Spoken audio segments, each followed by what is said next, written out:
భీష్మ ఏకాదశి 29వ తారీఖు రోజున. ఇది మహాపవిత్రమైనటువంటి రోజు.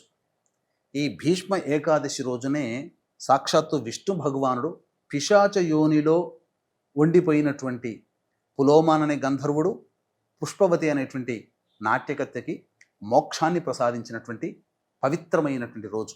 కాబట్టి విష్ణు యొక్క అనుగ్రహం కలిగినట్లయితే ఈ రోజున చేసే వ్రతము వల్ల చేసిన వ్యక్తి యొక్క పై తరాలలో 21 తరాలలో నరకలోకాన్ని అనుభవిస్తున్నటువంటి వాళ్ళకందరికీ కూడా మోక్షం కలుగుతుంది. సాక్షాత్తు ఈ రోజున మనం అందరం కూడా విష్ణు సహస్రనామము అష్టోత్తరంతో కీర్తిస్తున్నామంటే భీష్మ పితామహుడు యొక్క అనుగ్రహమే. ఆయన అందించాడు మనకు, ఇంకెవరూ అందించలేదు. కాబట్టి ఆయనకి కృతజ్ఞతగా ఈ రోజున తర్పణాలు అర్ఘ్యాలు వదలాలి.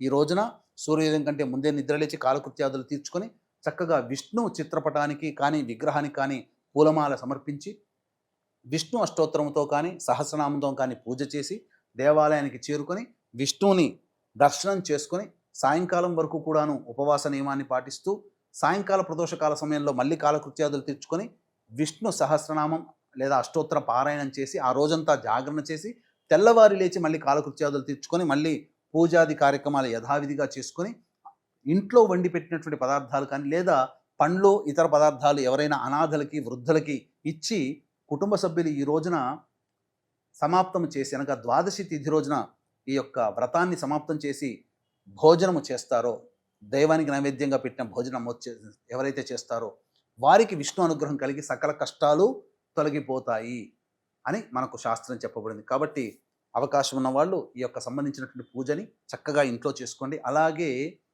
ఫిబ్రవరి 1వ తారీఖు ఆదివారము పౌర్ణమి తిథి, పుష్యమి నక్షత్రం, పుష్యార్క యోగము, మాఘ పౌర్ణమి.